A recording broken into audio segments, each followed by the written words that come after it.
Let's talk about happiness. I wonder if you are happy. What makes people happy? Money? Time? Health? The beach? Love? It is complex.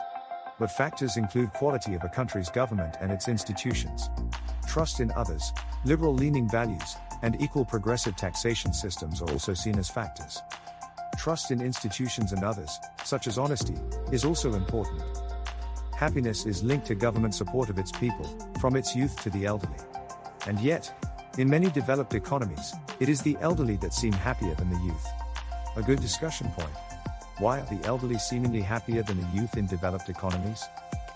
To return to taxation, briefly, tax may be high, such as in Finland, which continually ranks as one of the happiest countries, but when the tax revenue is used responsibly on things such as healthcare and education, then people have a higher trust in the government and institutions. Take a moment to think about these examples.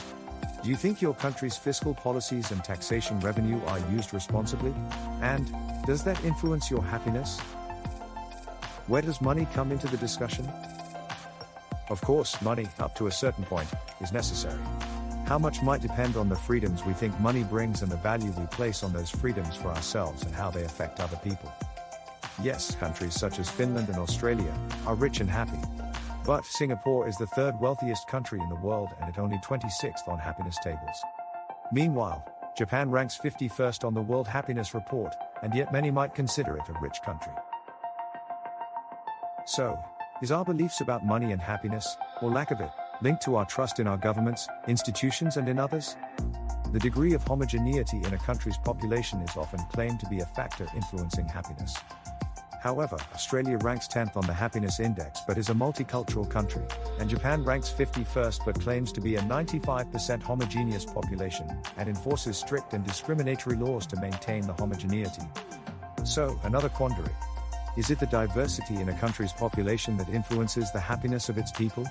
Or, is it the rigidity in a country's systems and its people's thinking toward diversity that acts as a constraint to happiness? But there is an anomaly. Governments are less linked to preventing sad events, like suicide.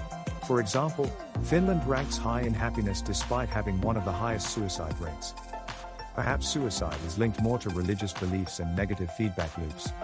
What is clear is that government support of its population and the people's trust in institutions and in each other plays a significant role in a country's overall happiness. Happiness. What are your thoughts?